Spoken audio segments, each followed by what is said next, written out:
अगर कोई हमारे हाथ से हमारी उँगलियाँ काटने की कोशिश करे या हमारी भुजाओं से हमारी हथेली काटने की कोशिश करे, तो किस तरह का कष्ट होगा आपको?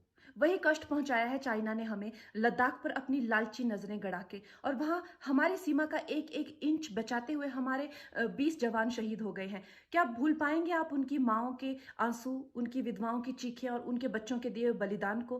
क्या ये सोचना ठीक है कि सेनाओं का जो सरहदों पे जो युद्ध होता है, वो सिर्फ सेनाओं का होता है, वो सिर्फ सरकार का होता है? क्या उसमें हमारा कोई योगदान नहीं है?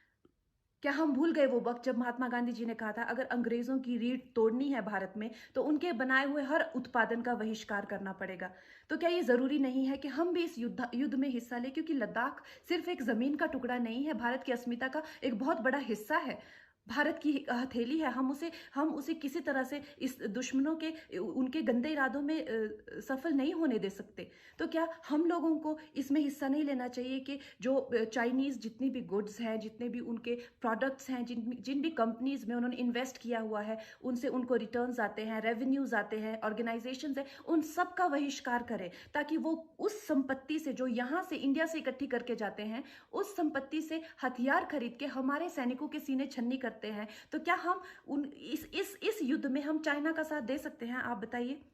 ये क्या हमारा कर्तव्य नहीं है कि हम अपनी सेनाओं का और अपने सरकार का साथ दें? तो हम ये प्रतिज्ञा लेते हैं कि हम आत्मनिर्भर बनेंगे और चाइनीज गुड्स को बिल्कुल बॉयकॉट करेंगे और इस युद्ध में हिस्सा लेके भारत को जिताएंगे।